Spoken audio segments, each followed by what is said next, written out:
Hello people, Shift Your Mindset here with a new episode. Principles instead of all the rules. And an example of the Jehovah's Witnesses who are not good in applying those things they say. I have an example. It's the January 2026 Watchtower Study Edition. It's about weddings. And the paragraph 5 says, the Bible doesn't provide a list of rules about Christian wedding ceremonies or any receptions that may follow. There's room for different circumstances, custom, preferences. True worshippers also respect legal requirements provided by Caesar, of course. So you have different circumstances, you have different customs, you have different preferences because we're all unique. So in the light of the last governing body updates, we're not someone who is taking your hand to cross the street. You are all grown adults. You can make your own good biblical decisions and your moral compass, blah, blah, blah, blah. And we don't provide those rules. There's no rule about toasting. There was no rule about the beards. There was no rule about this. There was no rule about that. That's what they say. But just let us take this Watchtower as an example on how they say one thing, but act the other way. Of course, you have to comply with legal requirements. Then the other paragraph continues, create the right atmosphere. 1 Corinthians 10:31. Whether you're eating or drinking or doing anything else, do all things to God's glory. So that's the principle. Do all things to God's glory. But the Watchtower continues. In line with the scriptural principle of headship, the groom is responsible for making sure that the wedding is a happy and dignified event. So it's not something you do together. The groom is responsible for that. A Bible-based wedding talk, of course. And then, of course, you can submit a written request for that to happen, to use the Kingdom Hall for your talk. Then we go to Romans 13:13. Let us walk decently in the daytime, not in wild parties and drunkenness, not in immoral intercourse and brazen conduct. It has nothing to do with weddings. That's the first thing. Second thing is, the paragraphs continues with giving you rules. Let's see. Wild parties includes overdrinking and music that went late into the night. There's nothing about that in the Bible. I believe that it's going late into the night. But if you choose to serve alcoholic beverages, that's already, normally you don't do it, but if you choose to do that, then it's already, you're on the edge of what's allowed and not allowed. So it gives you already a wrong impression, in my opinion. Take precautions to ensure that no one drinks too much. I'm hosting, I'm the groom. I'm busy with the first dance. I'm busy with getting gifts. I'm busy with dancing with my friends and my family and my whatever. But I have to make sure that no one drinks too much. Yeah, you're someone who is responsible for that. You can say to him, hey, keep an eye on that. But it's also a personal thing. I'm not responsible for the behavior of other people who are in the same building as I am. If there is music, not a principle, no, we're getting a rule. If there is music, keep the volume at a level that will allow your guests to enjoy conversation. So, aka keep it boring, people, because we drain every drop of enthusiasm of having a good time out of you guys. And they shift the whole thing towards how they see you have to run your own wedding, because we go on. Also, carefully review the genre of music as well as the lyrics so that no one will be stumbled. So, go safe and only play our original songs, baby. Will be a fun night. So the principle is do things in God's glory, but then Watchtower is gonna add a whole list of not too loud the music, genre of the music, you are responsible for what people drinking. Another one, will you have short comments from others, slideshows, videos, or other types of entertainment at your reception? These can often add something special to the day. However, make sure that what is presented will be upbuilding. As a groom and as a bride, you don't know what is coming. People preparing videos for you, but you're not allowed to see it because it's a surprise. So how can you be responsible that it is upbuilding? But okay. Ask yourself, will it respect others? Will it dignify the marriage arrangement? Will it honor Jehovah?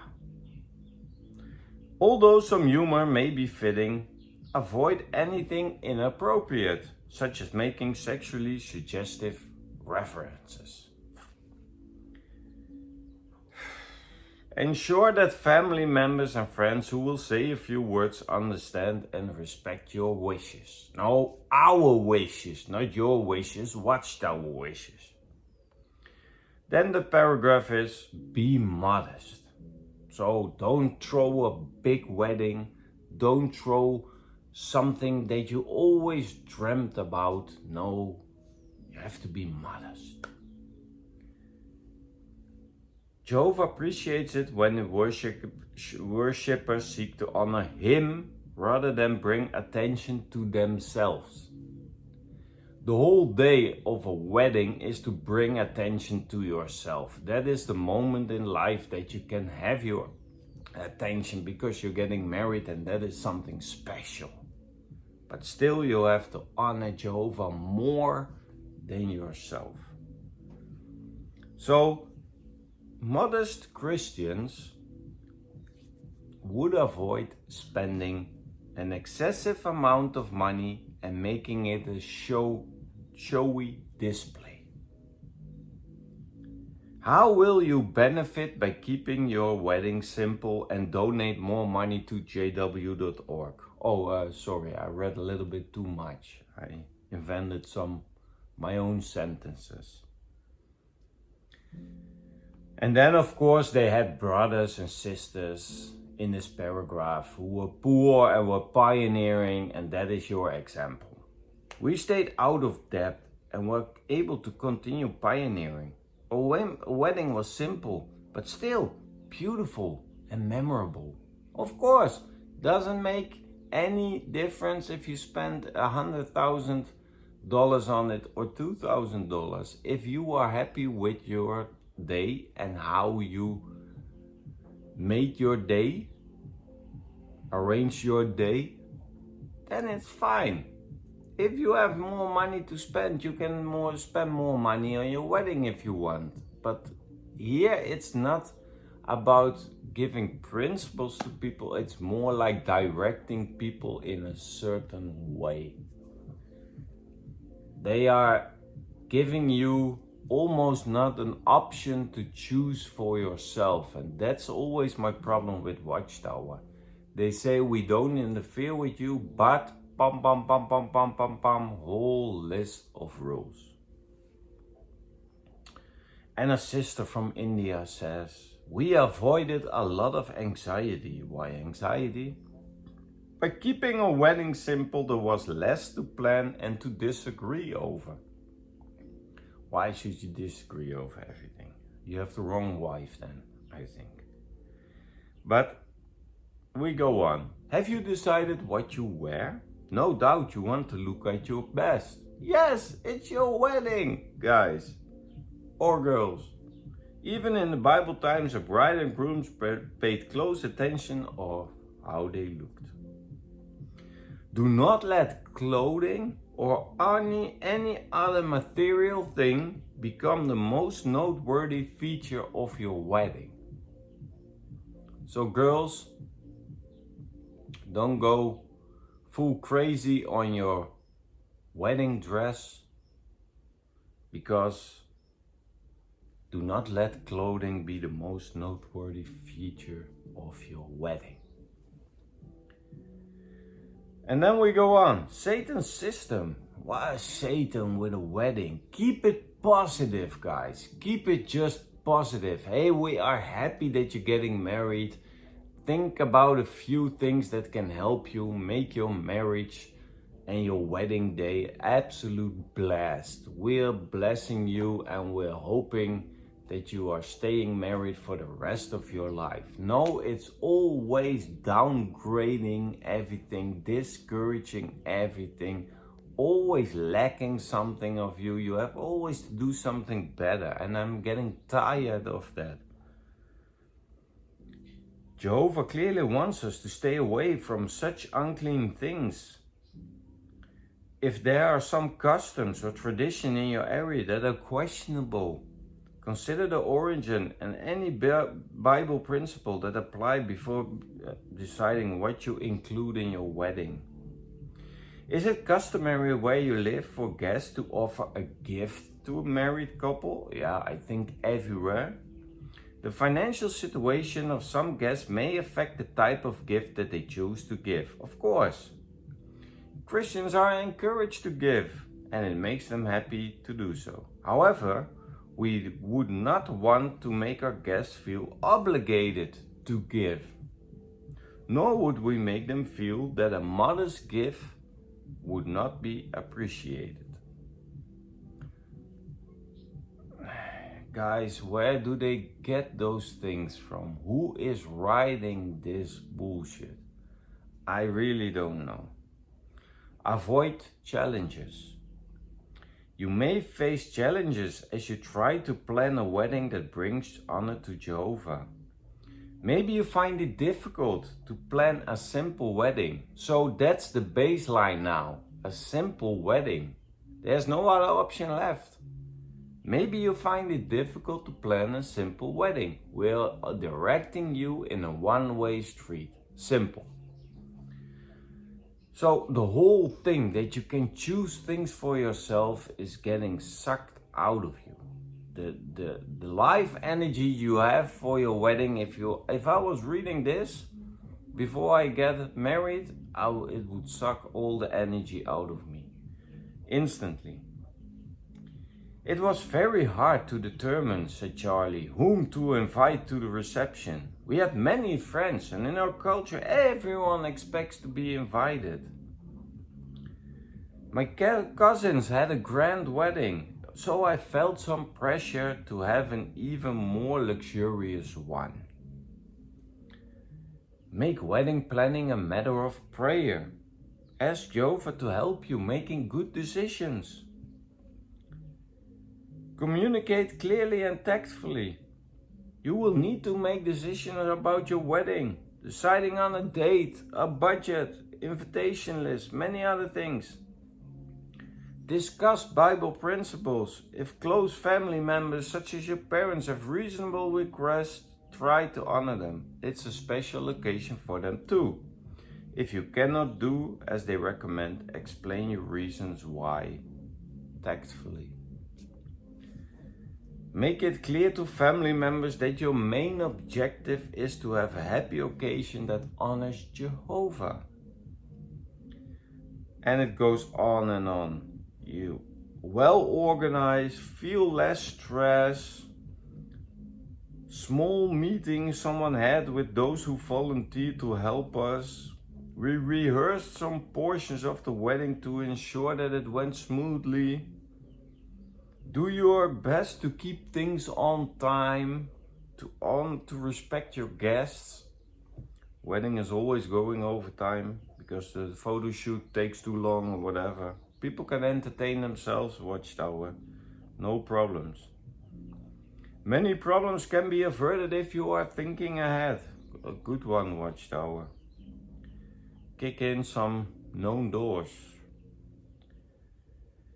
Make sure that any relative who are not in the truth know what they can expect and explain your view of certain wedding customs. Share an article with them. Yeah, they're waiting for that. They want to read that article inside out. If you clearly communicate your wedding plans to him, he can help you to make sure that the wedding remains dignified and goes as planned. Oh, you can be overwhelmed, stuff like that. So, guys, this is a clear example of Watchtower starting in the first few paragraphs with principles, not rules. There's no list of rules. There is no list of rules, but then they come with keep the music at a certain level that people can still enjoy talking with each other. No, if you can also do a certain part of it, but it's also a wedding. It's a party. And you're gonna dance and you have some music on and maybe it's louder than you used to, but then go outside and talk with each other, no problem. But the problem is, Watchtower says who to invite, what is pagan, what is not pagan, everything. Your wedding ring is already pagan, so why are you worried about things? Don't do this, don't do that. Keep it simple, don't spend too much money, don't get an expensive outfit because it's not about the outfit, it's about honoring Jehovah, stuff like that. So you're not free to choose your wedding day to be like you want it to be. There are so many rules in place. You have to appoint somebody to be the police officer who counts the beers of your nephew and grab him by the throat and say, you have had enough, you have already 4 beers and you're getting intoxicated and stuff like that. People are being crazy if they listen to all this what is here. And it's packed and wrapped into biblical advice and you want to honor Jehovah and stuff like that. But Jesus turned water into wine, so he also liked the wine. But here in the Watchtower, if you decide to serve alcohol, it's normal that you serve alcohol. My great-grandfather was sitting there with a brandy and he was enjoying himself on a distance, a little bit farther away from all the noise. He didn't come to me and said, oh Sven, the music is too loud or whatever. No, he was happy for me because I was happy at that time. So stop interfering with people's lives. You can dictate how they have to behave in the kingdom hall, but let people also enjoy themselves on that one day of their life when they are getting married. But no, even then, Watchtower wraps it like we give you some principles, to some things to think about, but underneath that, you feel that don't play loud music, keep it simple, not spend too much money on it, keep track on what people are drinking, it's like the police, but and all those things, what they are giving to you, don't emphasize that it's not the gift is not enough and all that stuff. Yeah, maybe it happens in some cultures or some other things, but let people enjoy that day. So people, that's my opinion about watchtower, saying one thing, doing the other thing, say it's a principle, and then they come with a full list of how you have to plan your own wedding. Thank you guys for watching. Let me know what you think about in the comments. Wishing you a beautiful day. Like this video, share it with somebody, maybe somebody who's getting married, and let them choose the day as they want that day to go. Thank you guys. Subscribe to the channel and we see each other on the next episode.